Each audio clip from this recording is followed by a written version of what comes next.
Hello everyone, welcome to another mini blog.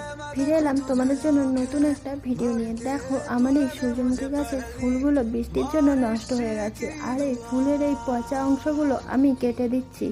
আমার গাছেতে আরও নতুন নতুন কুড়ি এসেছে, সেইগুলো যাতে ভালো করে ফুটতে পারে সেই জন্য আমি এইগুলোকে কেটে ফেলে দিলাম। তোমাদের যদি আমার ভিডিও ভালো লেগে থাকে তাহলে পাশে থেকো অবশ্যই আমার আর লাইক চ্যানেলটাকে কমেন্ট সাবস্ক্রাইব শেয়ার করে করতে ভুলো না।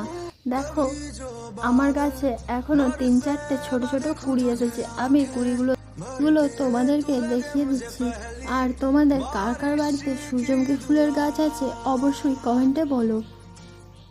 দেখো, আমার গাছটার পাতাগুলো নষ্ট হয়ে গেছে। আচ্ছা, গাছটাতে কি কুড়িগুলো ফুটবে সেটা অবশ্যই কমেন্টে বলো। আমি না প্রথমবারই সূর্যমুখী ফুলের গাছ লাগিয়েছি, আমি বুঝতে পারছি না কুড়িগুলো ফুটবে কিনা। তোমরা যদি জেনে থাকো তাহলে অবশ্যই আমাকে